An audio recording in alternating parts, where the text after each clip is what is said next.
Eala repeats over Vekic in Kooyong.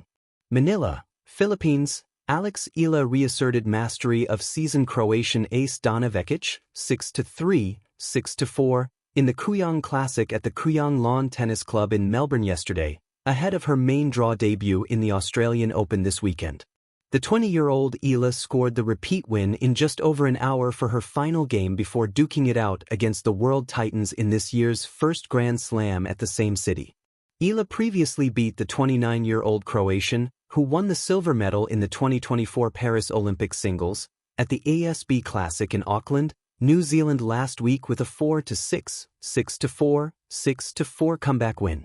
That win snowballed to a Final Four finish after a 7-5, 5-7, 4-6 loss to China's Wang Xinyu, her third in the WTA Tour, that should serve her well going to the AO. Eala and Vekic along with Xinyu are also listed in the main draw of the Philippine Women's Open on January 26 to 31st in Manila, albeit the stint of the Filipina ace still hangs in the air depending on her campaign in the AO. Her rematch with Vekic, WTA number 70, was her lone duel in Kooyong, which only served as an exhibition tourney for invited rising and seasoned players.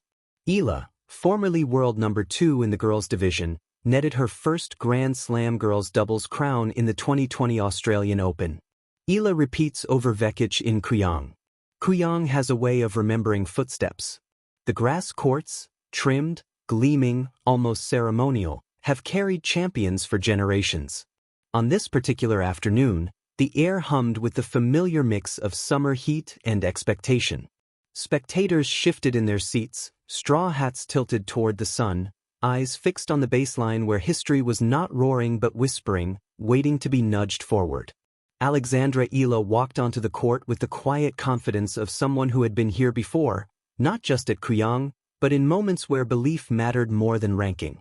Across the net stood Dana Vekic, seasoned, powerful, a player whose career had been shaped by resilience and raw shot-making.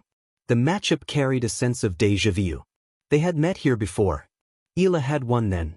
Now, the question lingered, could she do it again? From the first rally, the answer began to take shape. The ball snapped off Eala's racket with a sound like a page being turned, clean, deliberate, purposeful. Vekic responded with weight and fire, her ground strokes flattening the grass, her presence commanding. It was a contest not just of skill, but of tempo. Vekic seeking to impose, Eala content to absorb, redirect, and quietly seize the spaces left behind. Kooyong watched closely. Eala moved with a calm elasticity, her footwork light enough to seem borrowed from the breeze drifting through the eucalyptus trees. She didn't rush points, she sculpted them. Each forehand angled wide, each backhand taken early, told a story of patience learned young and sharpened by experience beyond her years. Vekic, for her part, fought with the intensity of someone unwilling to let a familiar script repeat itself. She stepped inside the baseline, pressed on Eala's second serve, and unleashed forehands that demanded respect. When she held serve with authority, the crowd responded, appreciative of the contest tightening, of the tension pulling taut like strings on a racket.